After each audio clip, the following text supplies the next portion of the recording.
Welcome to the Fantasy Six-Pack Hour. We're going to be talking about some pitching draft strategy to get you ready for your upcoming 2026 fantasy baseball drafts.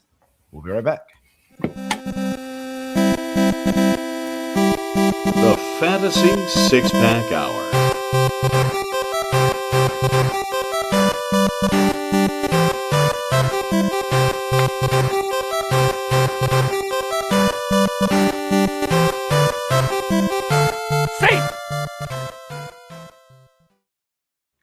All right. Welcome to the Fantasy Six-Pack Hour. My name is Joe Bond, founder of FantasySixPack.net.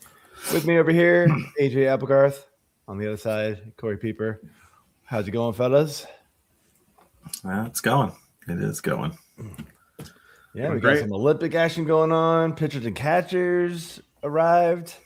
So we are getting into the swing of things here. Which of the Olympics have you watched? A good bit. I am home during the day, so I can turn it on every now and then. I like some of the hockey. The women's team doing pretty damn good so far. They smoked the Canadians, so hopefully they can do that in the medal rounds when it really matters. Watch them curling. Try to get my son into it a little bit more. He's sort of like anti watching sports, but I seem to get him into some of these. I'm like, look at these guys doing. Well, actually, kind of funny enough. You got to start slow, all right. But getting him into the thing with hey, these guys are doing these crazy backflips and twists and stuff off the going down a slope, with skis, and he's like, "Well, that's cool," and I'm like, "Yeah, no kidding." No kidding. So indeed, that's pretty fun, but all right, pitchers and catchers have arrived, and we should jump right into things ourselves here, talking about some fantasy baseball pitcher draft strategy. If you missed last week's show, go ahead and check it out. We talked about the hitters and do the other half of the draft here. And AJ, we'll let you have the floor. Put you in the middle here, man. All right, sounds good. Speaking of Olympics, back to the ski pole. All right. Still don't. Nobody still gets that. I'm just not commenting. Mid-season form. All right. So starting off here, let's just look at a general overview. How has the increase in these IL churning, annoyances and the shorter outings that we're starting to see from starters, how is this changing your overall approach to drafting the pitching position, Joseph? Yeah, so when Corey put this question down, I immediately asked him, I was like, what is this? What are the IL stats? I don't know the IL numbers. And you came back with, what were the numbers? I have to scroll up to find them. So in 2023, 10,755 days missed. 2024, 537 days missed. And last year was 15,037 days missed for pitchers last year. So that is a lot. I don't know it by player, that kind of stuff. I didn't dig into that, but that's a lot of pitchers. It's tough, man. It's such a hard debate when you're in the drafts. Do you want to go after these elite guys that if they stay healthy will just carry your fantasy season? Passing on some of the great hitters that we talked about last week, or do you maybe go get one, maybe two in the top 25-ish, and then just sort of figure it out, play some upside and some safer plays, and kind of mix it out and fill the rest of your rotation up? I'll be honest with you, I tend to lean more of that approach, only because if you caught last week's show, I really go heavy hitting early on for the most part in my drafts. I think you can rely on that a little bit more. And this IL, all these pitchers getting hurt, and we're already seeing it. I mean, we've already seen 4 or 5 really good pitchers go down 60 day. Yeah, and I mean, season hasn't even started, so It's just the nature of the position now. These guys are throwing so much harder, so much, spin and everything else on this ball. Like their elbows just fall apart, man. And that's just something I don't think I could spend a lot of draft capital on, unless some crazy value fell. I don't think I would pull the trigger on too many of those top guys. Yeah, Corey, any input since you dug up the numbers? Yeah. I don't really worry about. So most importantly is you need to have more pitchers and hitters on your bench, right? So if you have a traditional, most benches are 7 deep at this point. I want 5 pitchers on my bench because I know that they are going to go down to injury more often. And as far as like shorter outings in the start, that has come up with the younger guys in the big leagues, all teams last year, even a couple years we had. Short starts on him. He was rolling in 5 innings in. They're like, no, we're taking it out here. We saw that. The Dodgers do it all the time, right, with Emmett Sheehan. I don't really care anymore. If it's going to happen to everybody, I just want the most effective innings I can get. So if it means that I get 5 good innings out of Paul Skeens, I'd rather have 5 good innings out of Paul Skeens than maybe 7 innings out of, a lesser pitcher. So I don't really worry about the innings or as far as pitched. I just want the best pitchers I can and as many of them as I can get. Yeah, I remember my team last year. I had Skeens, Wheeler, and Peralta were like my 3 top horses. And I doubled down on Skeens and Wheeler with the back end first, second round turn, but Peralta was so frustrating because of the innings, and he had a great season, so ultimately it worked out. But Skeens was kind of the same way. You mentioned him about only having 5 innings or whatever. Like towards the end of the year, it just seemed like they were managing his workload so much, and for such a stellar pitcher, it was hard, frustrating to own those guys. So. For me, I'm going to pay a little more attention to it this year, but it's not necessarily going to keep me from going out and getting a better pitcher instead of waiting on a guy that, might be a tier or 2 lower just because he pitches more innings. So, but the IL churn is, that's a hard struggle. So I'm always trying to, avoid that.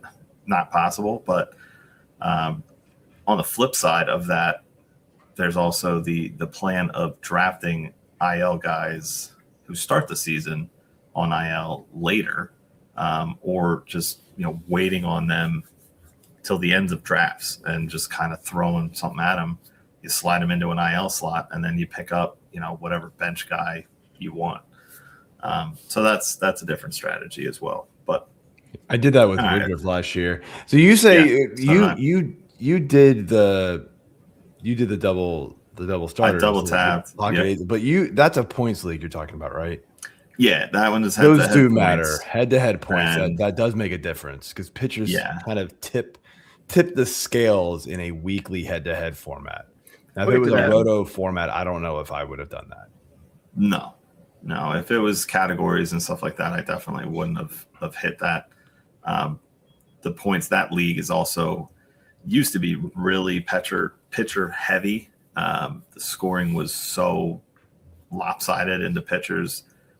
Almost every first round pick was a pitcher, and they just flew off. We tweaked it to get around that, but yeah. All right. Well, I have one more thing. So we talked about the innings pitched real quick. I want to just mention, like, everybody went from wins to quality starts, right? Don't even do it anymore. Go play on Fantrax. Use quality appearances. That is the way to go. Quality appearances 3, and I think there's a couple other ones. They have like 7 or 8 different quality appearance like stats you can use, and they're all slightly different. It's essentially quality starts, just with different innings and ERA requirements. Quality Start 3, I know, is the one that we use for the Fantasy Six-Pack series, which go sign up on fantasysixpack.net. The link is there, or hit up my Twitter for the link for the sign-up page. And we also use it for all the leagues that I run, and it's 5 innings with a 4.5 ERA. So it is essentially a quality start just with 1 less inning. And with the number of innings, average innings pitched per starter last year at 5.19, you cannot do quality starts anymore. There are just not enough quality start pitchers out there. Yeah, it hurts. So, all right, moving on. Next topic here. Question. So, Corey, we'll start with you on this one. Are you still targeting an ace early, or are you just kind of more comfortable waiting for your starters later in the draft? I mean, I want at least one pitcher early in the draft, preferably in the first 5 rounds. I want at least one. So depending on what your definition of an ace is, I consider that an ace. Just because, okay, so even though I just said I don't care about the innings so much, there are only so many pitchers that are going to give you the 200 innings with a good ERA, right?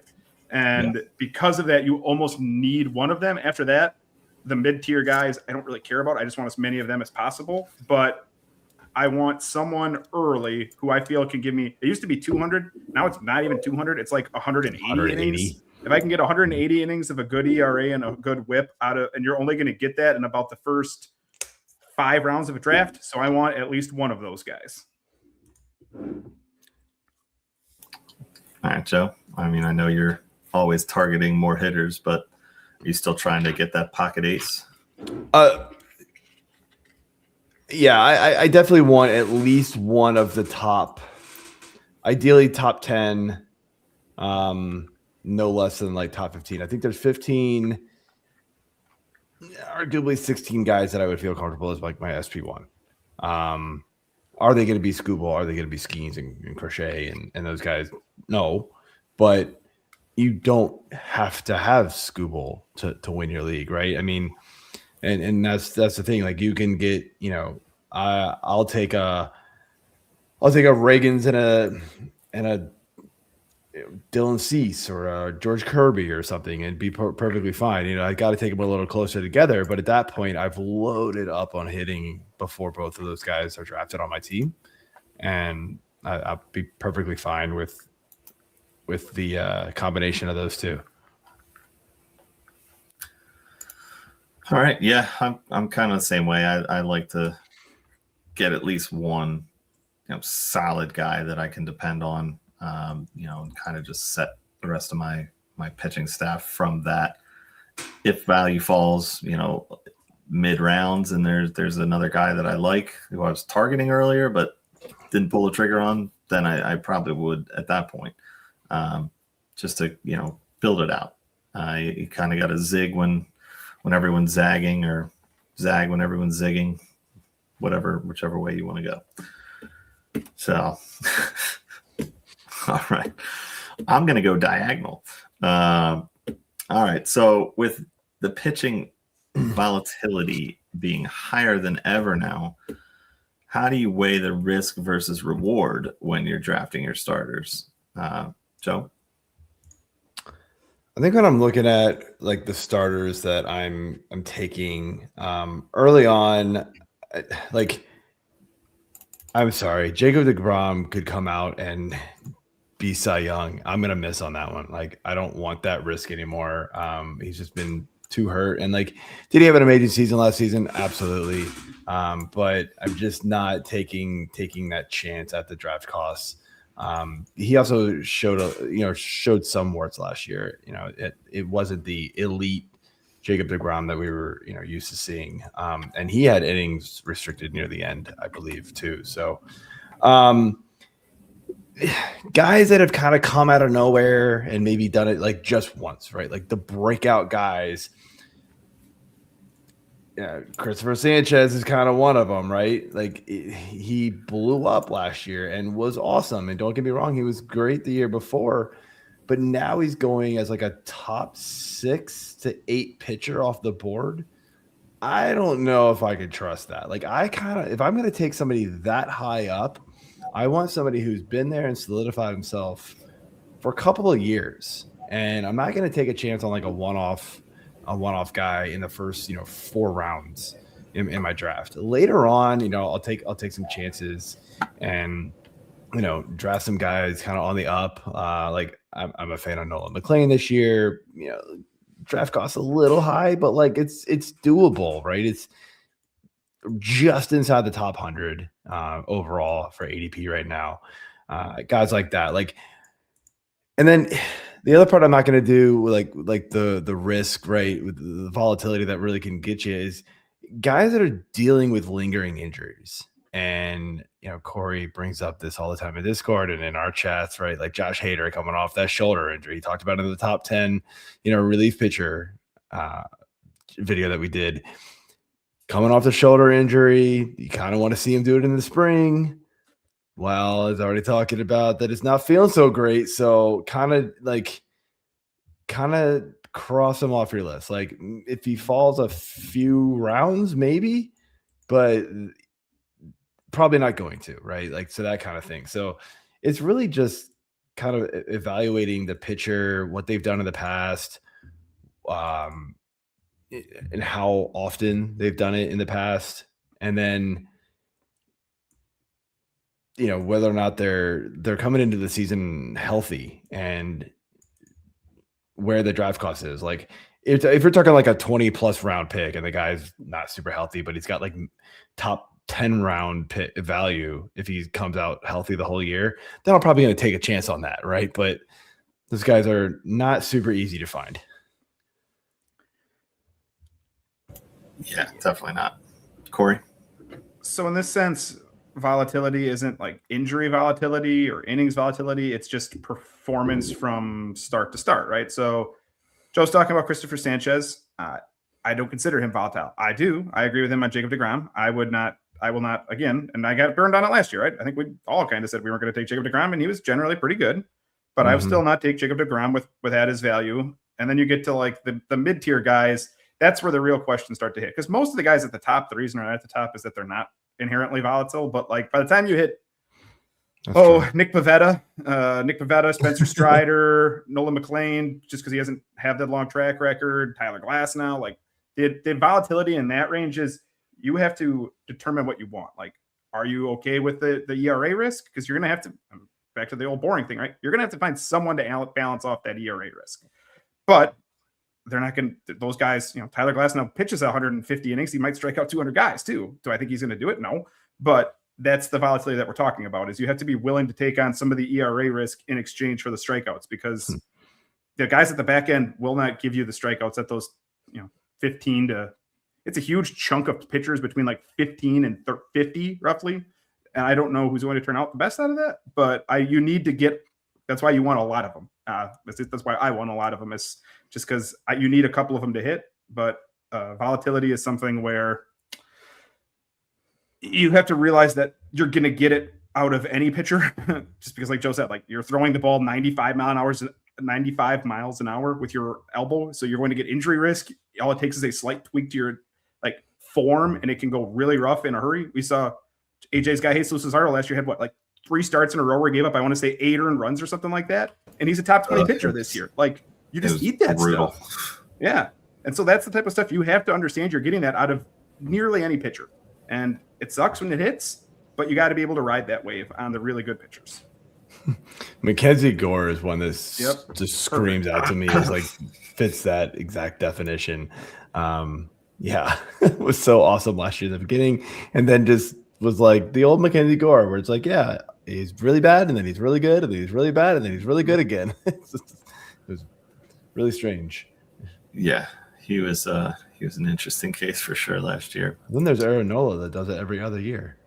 Sorry, AJ, there's more. Hopefully he'll be back this year. I don't know. That was. Yeah, that one cost me in a few spots last year. That one hurt. I had a lot of Aaron Nola in the fantasy 6-pack series. And I rode him till the end to my 30th place finish, or wherever I finished, somewhere in the 30s, I think 20s, 30s, somewhere in there.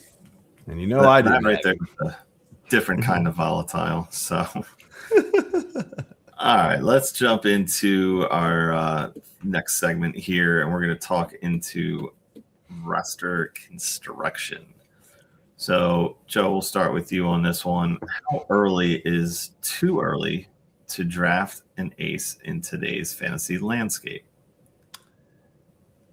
I know some people are going to say there's never too early, right?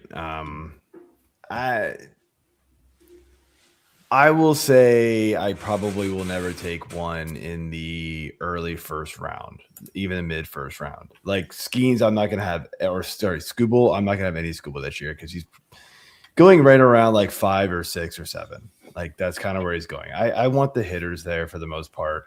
I have taken a guy at the back end of the first round, but if I take my ace that early, I'm really waiting on my second pitcher for a while. So it's more of just like, when I take my first one, and then how much longer do I wait for my second one? If I take my first starting pitcher a little bit later, I'm gonna hit the draft button on my second pitcher a lot earlier. So there's really like you can build rosters anyway. If you're good enough at evaluating talent and finding players in the draft, go ahead and take Scooble. Like you'll make it work. He's going to be awesome. I have no doubt about it. But I have a tough time passing on like the Jose Ramirez and Corbin Carroll was kind of right there for a while, but maybe not anymore because of the haymate bone. Yeah. And those types of players that are just juggernauts in the offensive categories, and those true 5 category players, which are really hard to find. Yeah, definitely. Corey, I can nail it down early. Exactly right. If you don't count Shohei Ohtani, I think you can make the case.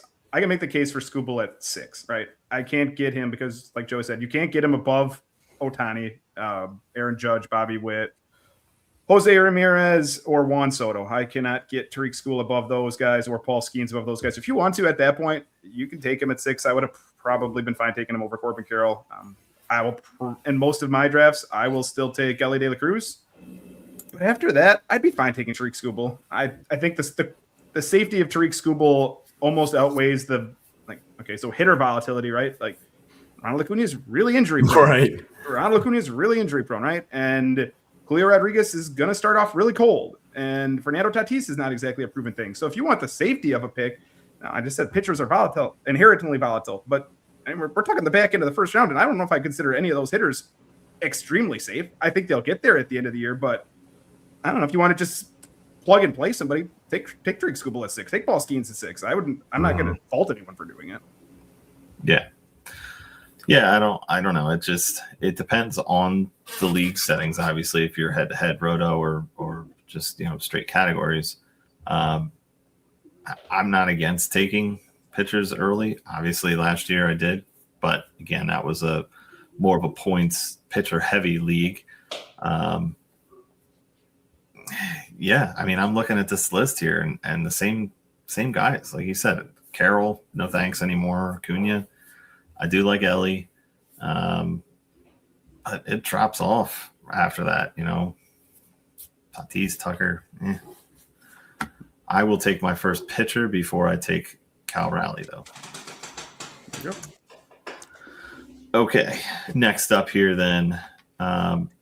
Corey, are you prioritizing your starting pitcher depth over the elite talent or the elite talent over depth? So I think I want depth. Like I said, I would love to get an elite pitcher. I'd love to get 2 of them, but 3 of them. But this is going back to how I build my teams. I said most of the time you get 7 bench spots, right? I want 1 outfielder on my bench, and I want 1 infielder on my bench, preferably an infielder who plays multiple positions, which is getting harder and harder to find. But that's a different story. Anyways, because of that, I want 5 starting pitchers on my bench, which means most of my bench picks are going to be starting pitchers, even in a points league for sure, and then even in a non-points league. I want to fill up the end of my bench with the high upside types who, if they don't work out, I'll churn it through. I really like Ryan Nelson late in drafts this year at Arizona. I think they have a fantastic defense. He's going to be really good. I really like Cody Potts pretty late in drafts this season.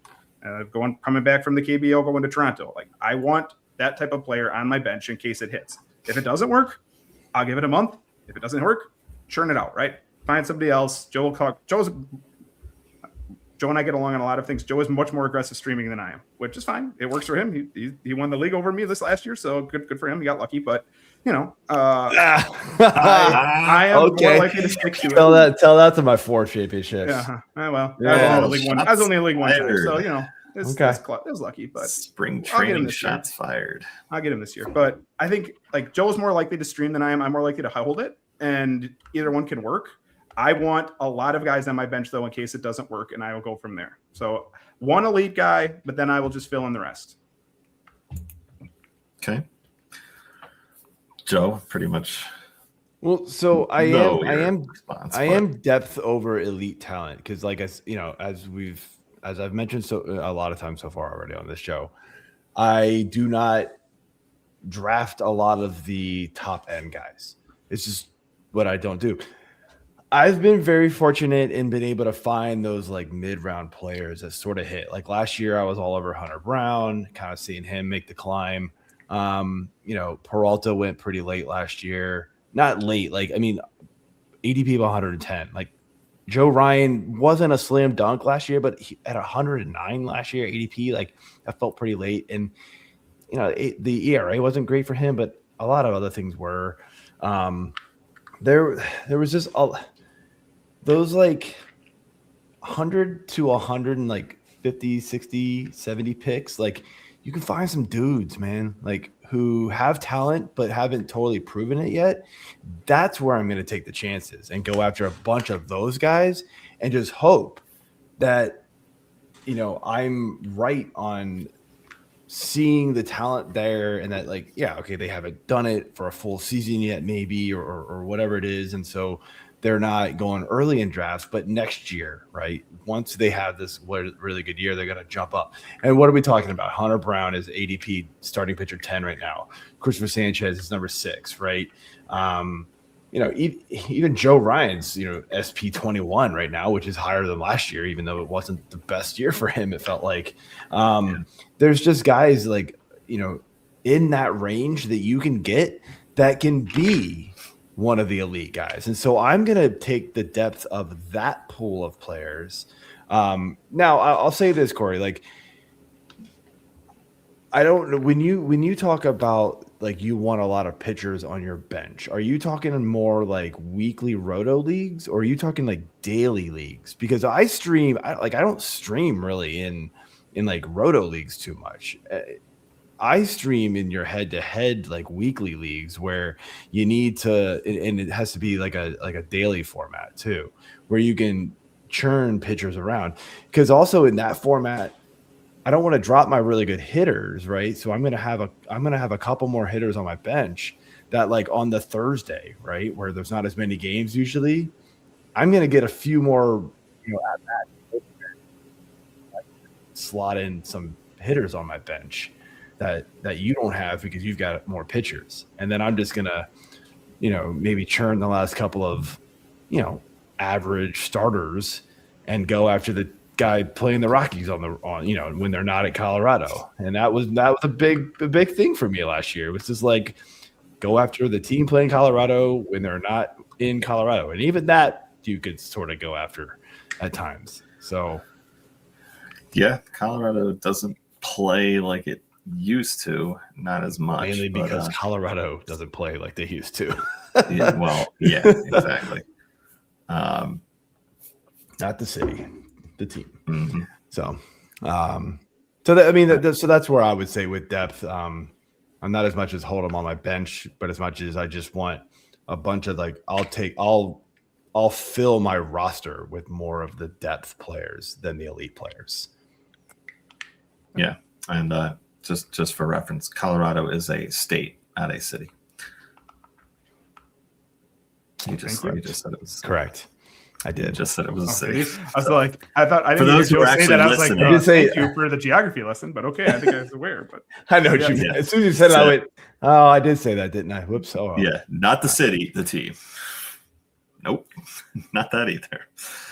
All right, got to pick those out now. All right. So, lastly, here for the roster construction, what's your process for identifying a breakout starter versus these small sample, mirages? You mentioned Christopher Sanchez as breakout last year. Are you do you have a specific process for trying to find these guys? Joe, start with you on that.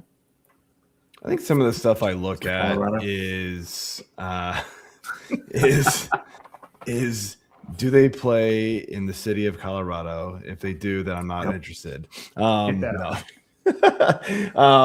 No, I think some of the things I look at are like some of these younger guys that haven't proven it, long term yet, right? And so that we're still waiting for that breakout.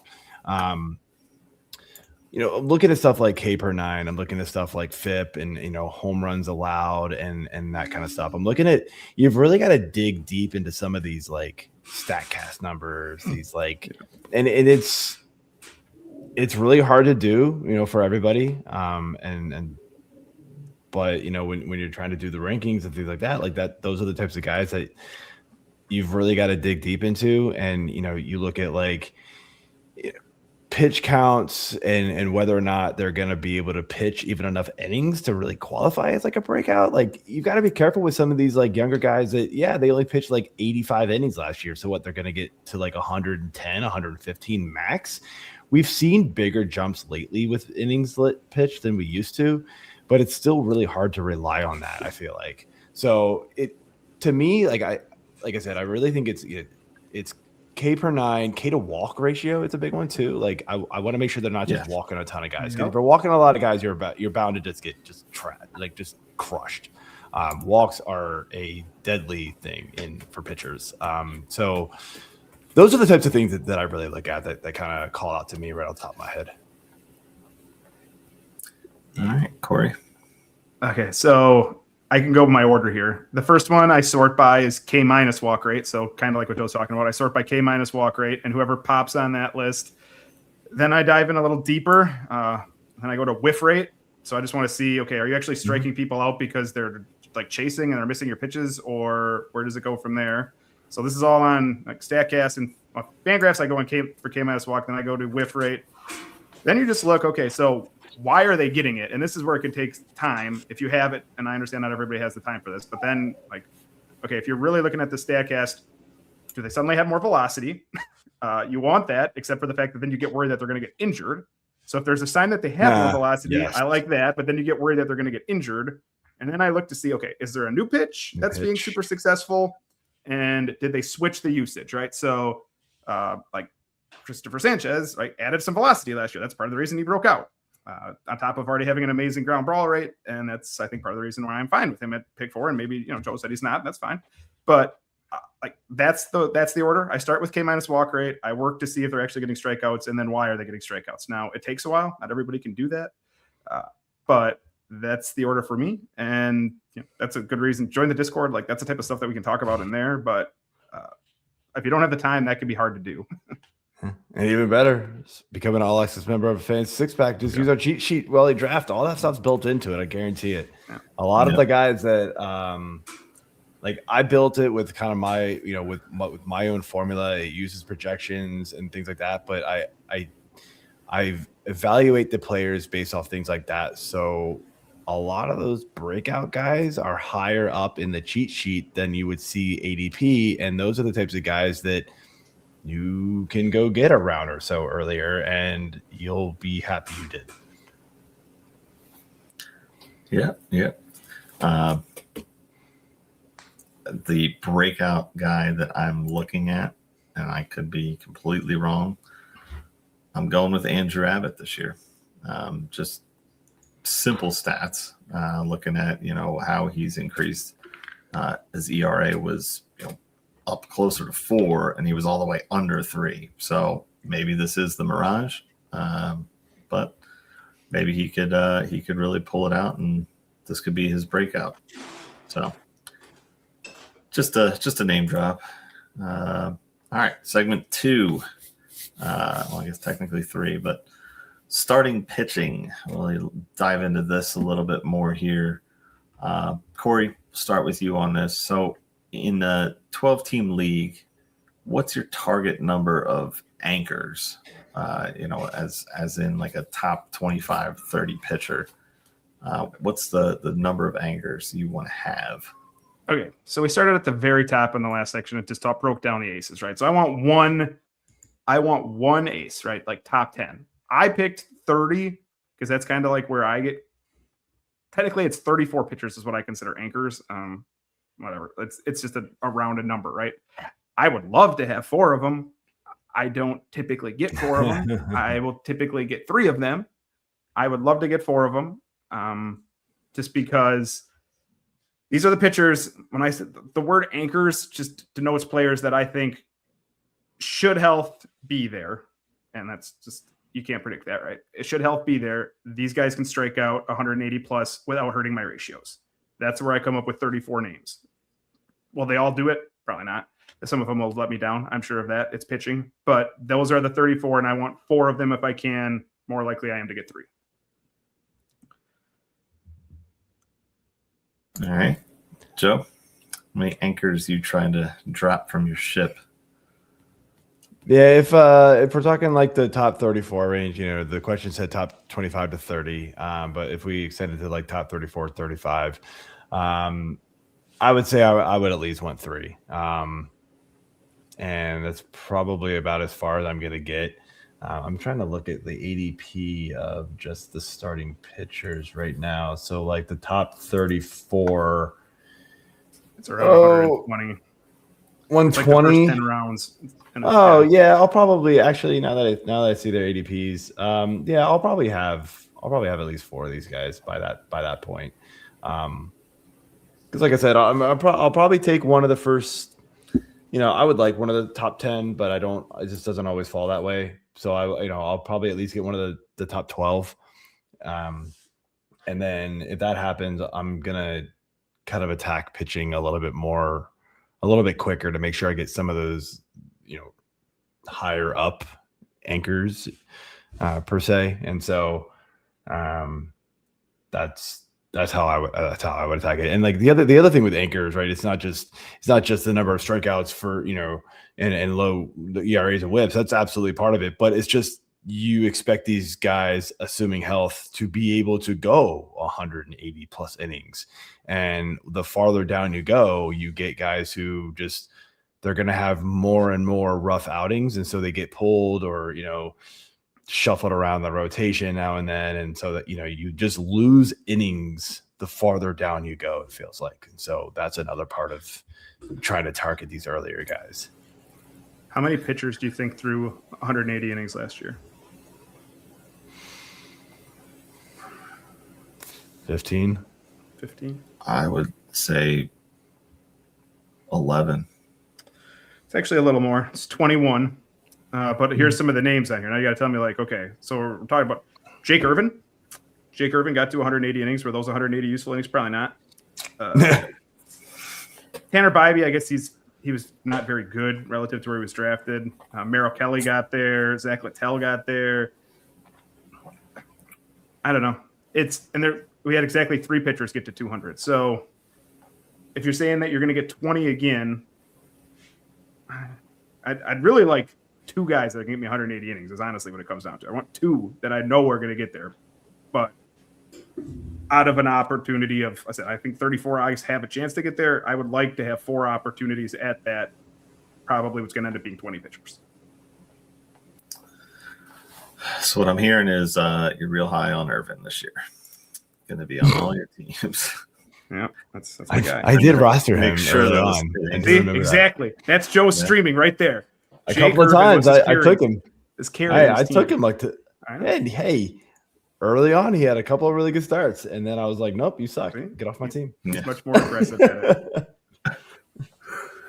That All right. at Colorado game, 6 1/3, 2 runs, 9 strikeouts. Yeah, baby. I'm pretty sure I had that one. At Colorado? Oh yes, I said screw it. Why not? Let's go. It was also in April, so it's still cold there. And they were terrible. That was when they were just abysmally terrible. God, early yes, in they that were. season. Yeah. They were so bad. All right, Joe, we'll bounce into this one here. Seems perfect since we were just kind of talking about streaming. So how do you balance chasing wins versus protecting the ERA and WHIP categories when you're picking your streamers? Full disclosure, I am terrible at the wins category in roto leagues. because I don't chase it, I guess, is kind of my problem. So I need to adjust. I will be perfectly honest with that. I just try to go after it, and I just go after the better pitchers and just think wins will come or quality starts will just come. Well, they don't for whatever reason. Corey, you and I got destroyed in the Earth League in the wins category. Like, we were okay in pitching, I feel like, and then it was just like we just never got wins. They just didn't win the game, and you're like, what do you do? And so wins are one of the most unpredictable stats in all of fantasy sports, like, period. And so I still don't know if I'm going to adjust enough.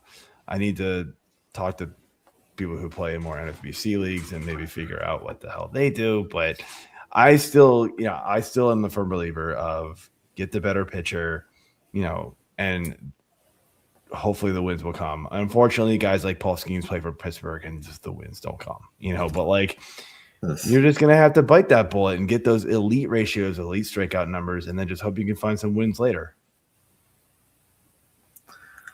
All right, Corey, do you even worry about this since you're not big on streaming? I'll do it. I'm just not as Joe's a little more cavalier, and it works for him, so good for him. But I'm a little more worried about the ratios, even in the head-to-head stuff. I probably go too far the other way.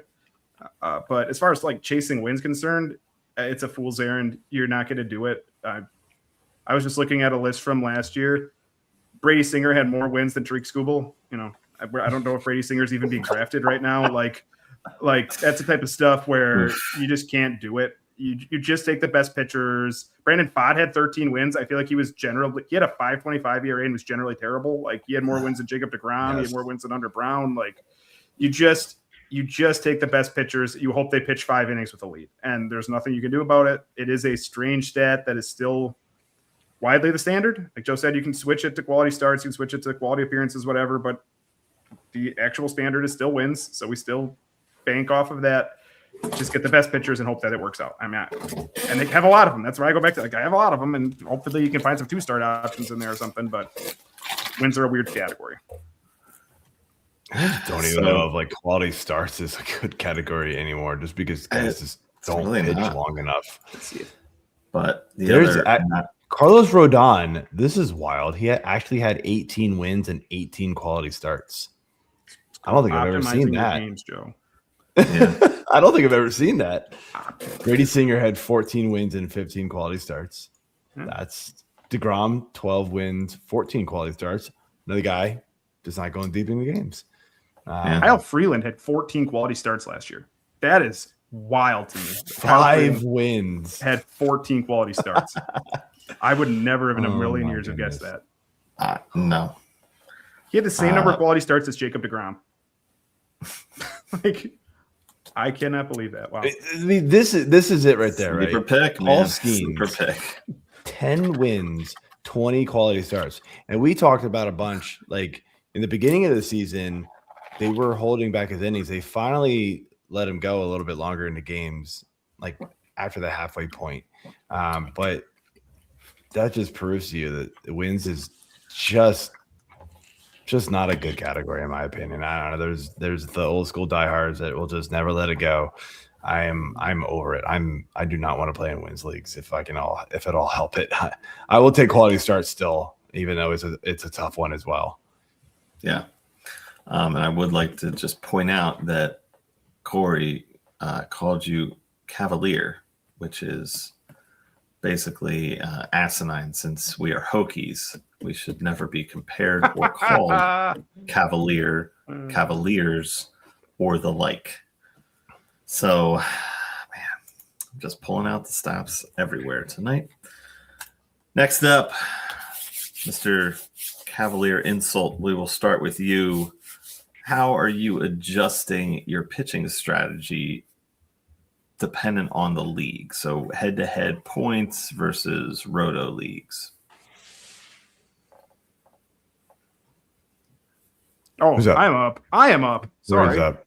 I was thinking that Joe was up, but Joe actually talked about Mr. Cavalier insult, not okay. I'm Mr. Cavalier insulting in here. Okay, so AJ mentioned points leagues a little bit. I have an article. I don't think it's up yet, but it will come out on the fantasy6pack.net about points leagues. You need. So I talk about you want a starting pitcher on your bench in regular rosters. You want like almost every spot on your team should be a pitcher. On your bench should be a pitcher in a points league because. Yep. The idea behind points leagues is like the traditional scoring in a points league is typically 10 points for a win, 7 points for a quality start, or 7 points for a save, 3 points for a quality start, and you get a point for an inning and a point for a strikeout, right? Lose a point for yeah. Lose a point for an Sometimes something like 3 that. for an inning, 1 per out. I've seen crazy stuff. Yeah, you can get it differently, but generally you want volume. You want to try to get wins, which we just said are hard to predict. So you just want as many shots at it as possible. And you want to start pitchers because points leagues are almost always weekly. I don't know if there is such a thing as a daily points league, maybe. I don't know. Yeah. I never played in one. Mine's daily. Is it? Okay. Well, then do you have you must have roster, do you have ad limits per week? Yes. Yeah. 7. So they have to be something, right, where you can't just stream pitchers every day. So there has to be some way where you have to limit the number. Otherwise, everybody would just drop every pitcher every day because. And we limit the start number too. There you go. Yeah. There has to be limits to how. I mean, that changes it actually. Like if you limit the start number, then you can make do. But if there's no limit, like I play in some points leagues, like there's no limit to the start number. I pretty much play 9 starting pitchers every week, and I will roll with at least 4 of them, hopefully, or 2 start pitchers because you want as many shots at the apple as possible. You, that's how you get points in those. Is just accumulating a lot of volume. Yeah, definitely. Joe, do you have any? So I think there's even one more league style that we didn't talk about. So we're talking about roto leagues, right? So roto leagues, I want roto leagues are typically weekly. It's season long. Rotisserie style categories. The team up top gets 12 points for runs and ERA, whatever that category is, right? Those I will when I'm drafting. I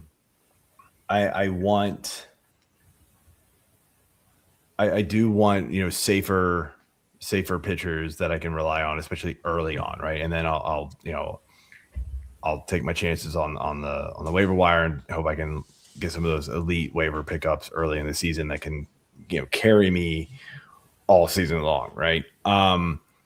Points leagues there are season long points leagues which are kind of silly in my opinion, but head-to-head points leagues, but head-to-head leagues in general, I am much more willing to rely on the streaming, even in leagues where there is a weekly cap on starting. I mean, Corey, our league has it too.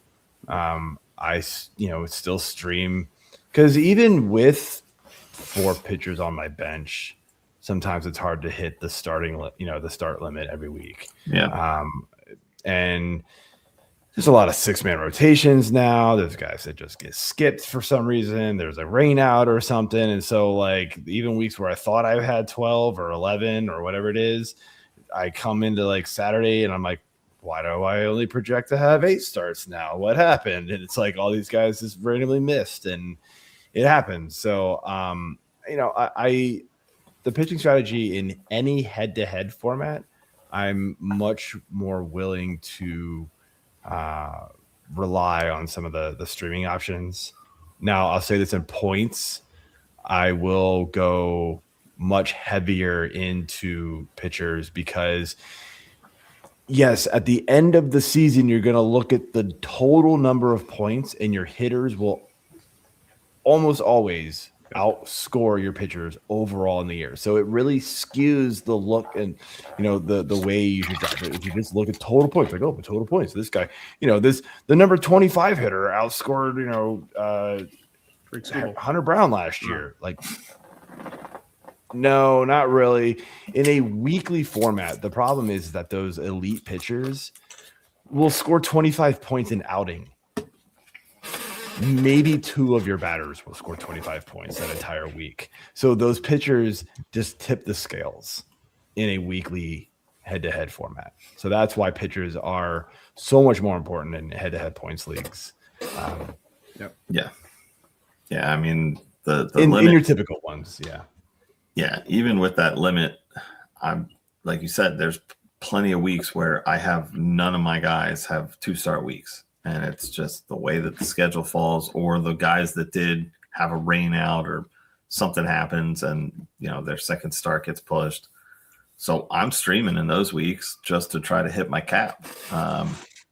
Even if I'm already going to hit my cap and I don't like certain matchups, I might still stream somebody different just to, fear, getting blown up. So yeah, I'm always chasing everything I can in it. All right. So next up here, it's kind of an optional throw-in question here. Never mind. We'll just skip that one. Joe, you want to tell us about the Fantrax again and Fantasy 6-Pack Series? Want to dip back into that a little bit? Yeah, so I mentioned a little bit earlier, Fantasy 6-Pack Series. We're doing it for the 5th year, and it's over on Fantrax, the best place to play fantasy baseball. In my opinion, lots of good things over there. All the custom categories that you can use. The leagues are always on. They, you never have to wait for the maintenance mode and all that kind of stuff. So, but the Fantasy 6-Pack Series, it's a roto style format where multiple leagues, like if you're familiar with like the TGFBI or any of the NFBC formats, like it's kind of a big league, multiple divisions draft, and then we all compete for a overall champion. And different categories. We do use OBP instead of average. We use saves and holds. We use quality appearance 3. I think those are the only differences. So just a little more fun, a little more casual. But yeah, it's a lot of fun. Go ahead and check it out. Winner gets a Trophy Smack trophy. That bad boy right over there. I think it's pretty cool. Yeah, Corey's jealous. I get it. So yeah, thanks to Trophy Smack for giving us that one every year. And yeah, it's on the top of my Twitter, pinned on my Twitter, and you can find the link to the article. It explains a lot more with the sign up sheet over on the website as well. Awesome. Join us. Come help us all dethrone Joe. It'll be lots of fun. Oh, I didn't win last year. That was from 2 years ago. What, the 6-Pack Series you didn't win? Mm-hmm. Not last year. It was 2 years ago. Huh. Okay. I got like 8th last year, 7th or something like that. Not too bad. Well, then we can continue to keep you off the throne. Okay. Anyway, all right, let's jump into relievers here. Are we trying to pay up for one of these top closers this year, or are we just more concerned with kind of playing the middle tier game? Joe, what do you like for your closers? I'm almost never going to have like the absolute top guys. I'm going to wait until, this year it's Diaz and Miller and Munoz and Duran. I'm going to start seeing how fast those guys go, though. Like if they just start flying off the board all at once, I will adjust my reliever strategy pretty quickly in a saves only league. I want at least one of those top, 1, 2, 3, 4, 5, 6, 7 or 8-ish guys that I feel really good about that I can get a lot of saves from. After that, the position is just so up in the air all over the place. We see turnover at this position all the time. Guys get hurt, guys get pulled. I mean, how much did we love Devin Williams last year? And look how that worked out for everybody, right? Like it just wasn't good. And those of you who relied on him got burned, and then, you get random guys like Aroldis Chapman who turn back the clock and just become like the best pitcher of his career. Coming out, but like the last reliever drafted off the board for saves, it felt like. So I'm going to get one guy that I feel really, really, really good about. And then I'm just going to take my chances with some of the guys, like maybe one other guy in the middle and then maybe one other guy really late, and just hope it kind of works out. All right, Corey, what are you What are you looking at for your closers? So we are assuming a saves only league in this question, which is fine. Honestly, I will not get Edwin Diaz anywhere. I love Mason Miller. I'll never get him anywhere. I probably will never get Andres Munoz or John Duran. I will take Cade Smith because I have Cade Smith higher. I get Cade Smith because I can take him. And that's pretty much it. As far as like the top guys, I'll never get any of the rest of them. So it's pretty much Cade Smith. And then I hammer the mid tier. So if I don't get Cade Smith, I don't really care. I'm not going to push up Devin Williams or David Bednar, Helsley. Like after, if I get Cade Smith and I wait, or I don't get Cade Smith and then I just take I'll take both the Brewers pitchers, Robert McGill and Abner Uribe, and I'll guarantee that I get one. And if they trade them, then I get two. I will take both the Rays guys at the very end of a draft, Griffin Jackson, Edwin Uceda. So I will just hold down and take one spot, and by the start of the season, I will know which one is the closer, and I will move on.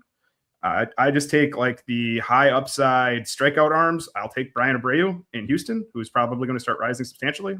I have gotten Brian Abreu in the only official draft I've done right now. I drafted Brian Abreu with the second to last pick because I didn't, like Joe mentioned, I don't like Josh Hader's arm issues, and we're already seeing it's there. And so now I think I got probably a pretty good closer there.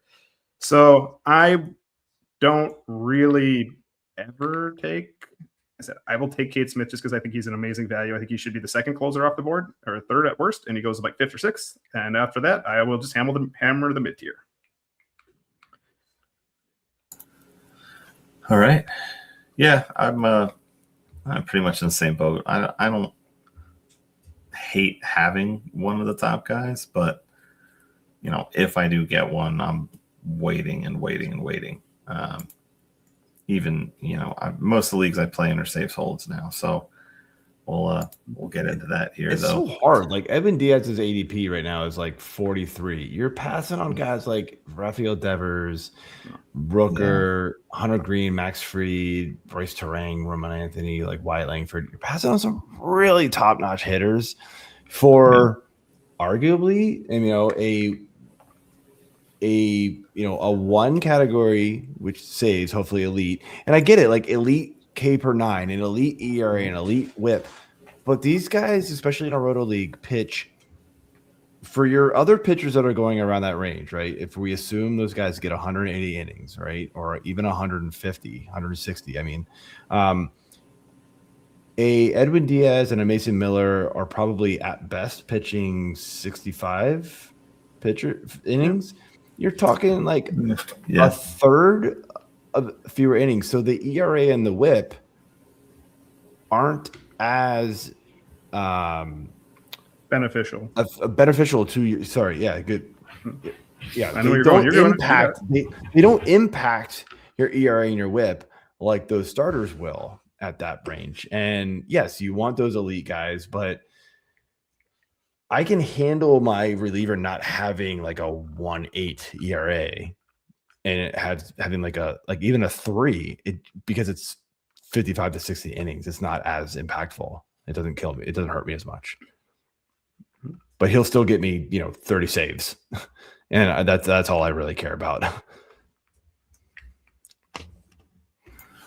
Yeah. Yeah. If you're chasing saves, you're chasing saves. So, all right, so looking at the next question here, how are you valuing your closers versus just these multi-inning, or ratio-focused relievers that you have in your draft? Corey, we'll start with you. So basically, chasing closers is the most frustrating thing in fantasy sports beyond maybe wins, right? So I get frustrated doing it. I get it, right? It sucks. If you're in a saves league, you almost have to do it somewhat. But in the draft, I just said, I will take one that I feel confident in if he's there. Otherwise, I'll take 3 or 4. And then I will take some of these guys that don't actually have official closing jobs right now, right? Griffin Jackson might not be the closer in Tampa Bay, but Griffin Jackson is one of the best relief pitchers in baseball. I think it was 13 strikeouts per 9 innings last season, one of 4 or 5 relievers who did it. I take Brian Abreu because he's awesome. I take Jeremiah Estrada because he's awesome. And if something happens, we are seeing it. We already said, your handmade bones are flaring up. Spencer Schwellenbach's probably not going to pitch this season. We are still a month and a half away. A lot can happen. Mason Miller might become a starting pitcher. They still don't ever officially said that Mason Miller is going to be the closer in San Diego. They've talked about making him a starter, right? So Jeremiah Estrada could become one of the most best dozen pitchers and relievers. So I will take that. I love Grant Taylor in Chicago. They just signed I assume one of AJ's least favorite players, and Sir Anthony Dominguez. They just signed him in Chicago. And so, but he's not very good at pitching. And I think Grant Taylor's awesome. He had a bad ERA last year. I think he's amazing. I think he should be the closer there. I take Grant Taylor in almost every draft. I would be willing to take Grant Taylor with one of my last picks because his ratios are awesome. He gets a ton of strikeouts. I think he should be the closer. Maybe it doesn't happen. Maybe it does. But you just look back like 2 years in a list of ADP for relievers, and it is like completely flipped because it changes constantly. So give me the high upside guys at the end, and if they become closers, they become closers. And if not, you will get opportunities to add guys. It happens every year. You will find good ones. Cade Smith wasn't a closer until like the middle of the season when the Manuel Class A was a moron. Like it happens all the time. I mean, it basically happened with Philly too, when Alvarado got banged for PEDs. So was I right about did you hate Sir Anthony Dominguez? Oh God, no. I don't hate him, but who's like your least liked Phillies reliever of like the last 5 years? Oh, don't know. Kickering. Oh, Orion Kirkering? For me, yeah. Orion Kirkering's the one? Okay. Yes. Yeah.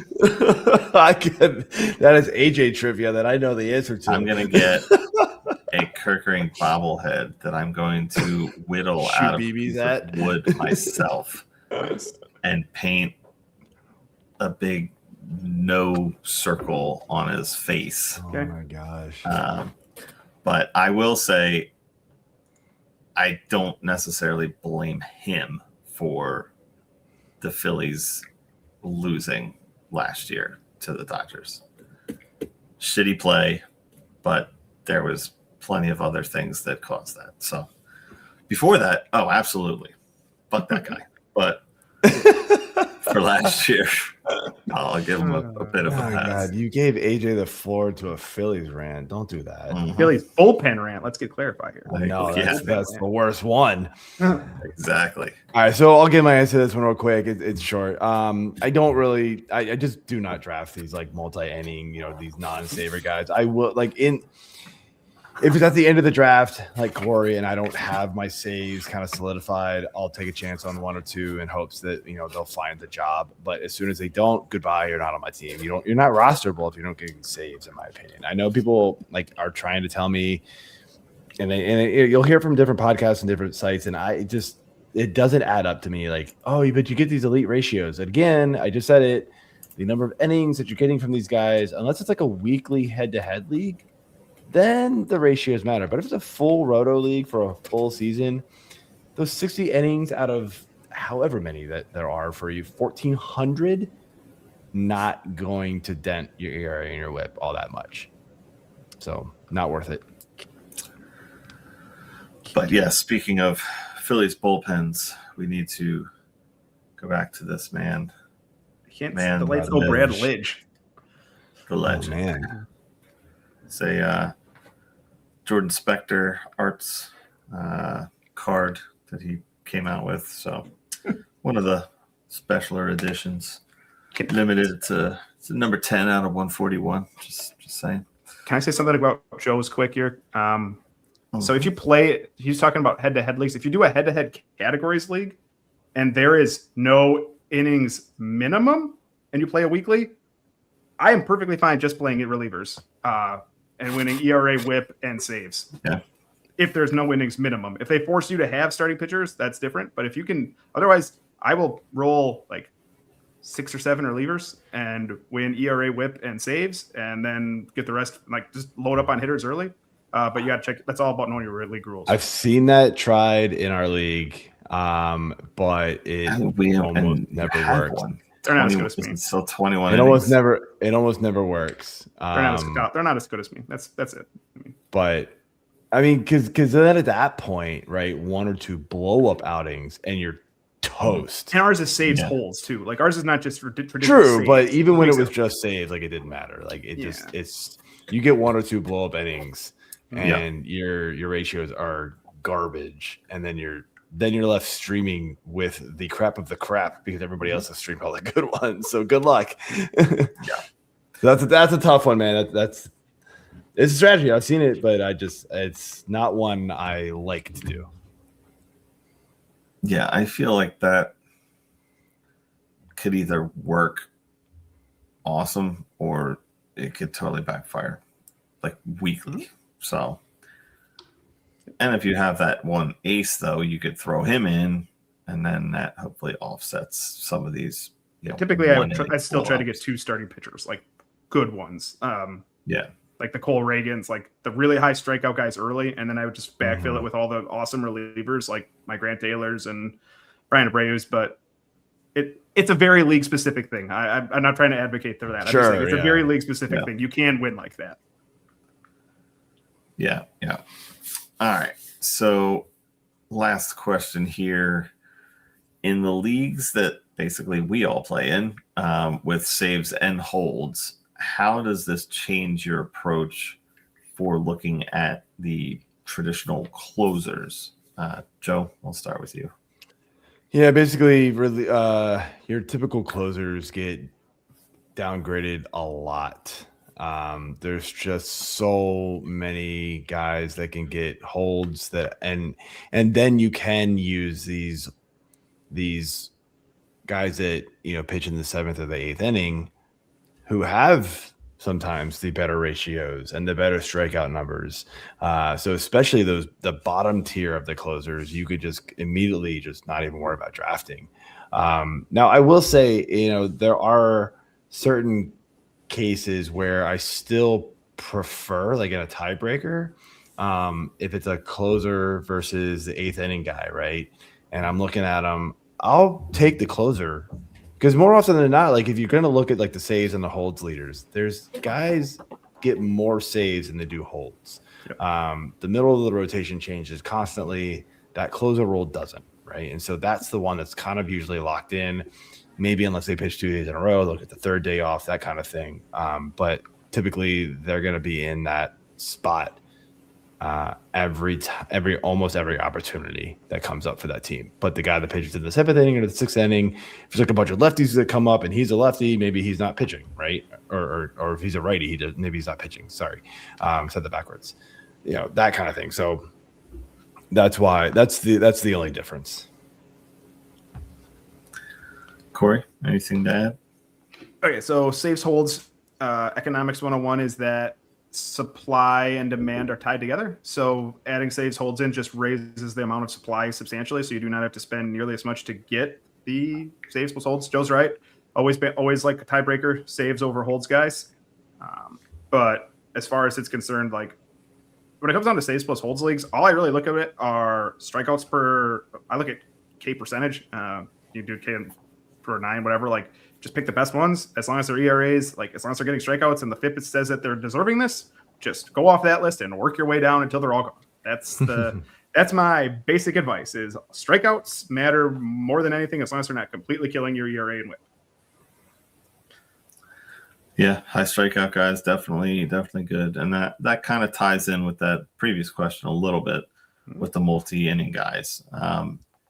You're looking at like a Hunter Gaddis and then Class A, like back to back. I'm not afraid of drafting both of those guys because that setup guy is eventually going to get some save opportunities. So he'll help you either way. All right. So I don't know. I think you should start with this one, AJ. You haven't answered yet. This one you can answer. Yeah, let's go, man. Right. Let's go. All right.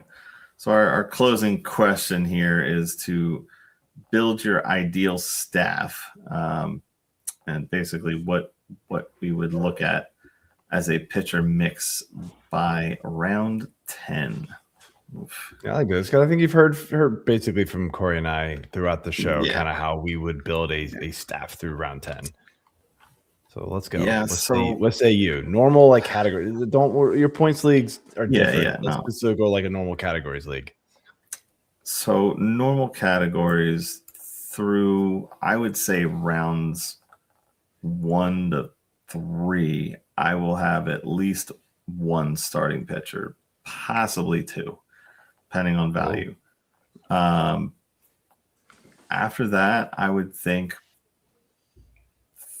around 5, 6, I would be getting my next, one or two starters, depending on what I picked already. So I should have 3 starters by round 6. Round 7. By 10, I'm probably dipping in and looking at the closer pool, see what's there. Again, it depends on if it's save holds.